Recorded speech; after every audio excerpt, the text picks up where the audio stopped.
AMA in the show notes for this video in the description box. All right, next we go to user Superseed, who writes, "Many talk about the woes we face as a society, but I found it's very difficult to lay out a praxis of individuated solutions that each person can uniquely work on to create that which makes this criminal establishment obsolete. What are a few basic things that each of us could do to cause real change in our own lives, and by extension, affecting the agora that we all participate in?" Well, excellent question, and bonus points to you for using the ancient Greek word agora,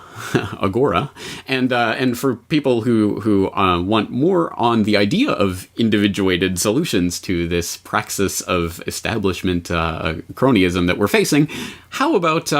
looking up agorism, which I think is one such solution. But I think you're exactly right. The focus is much, much too much on what is happening to us, what is being constructed around us, what they are doing to us,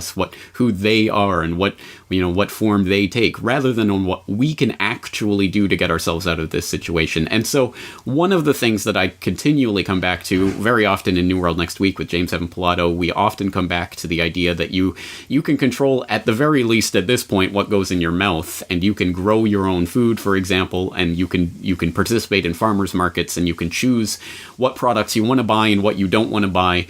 You can get involved in new technologies like 3D printing, or you can start helping to set up pirate internet through various mesh networking solutions.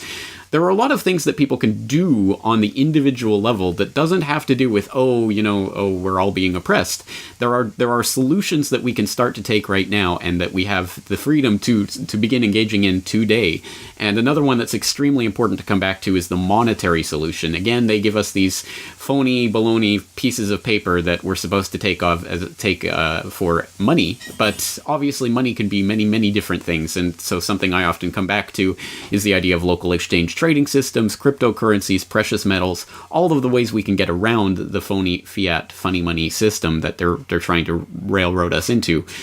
So the best way to get the overall view of the many, many, many different answers to this is to type the word solutions into the search box on CorbettReport.com, and you'll find many, many podcasts that I've done on various different solutions, from wireless mesh networking to 3D printing to growing your own food and community gardening and things like that. All of these different things. I've done hours and hours and hours and hours and hours and hours of podcasts on this, and I think there needs to be hours and hours and hours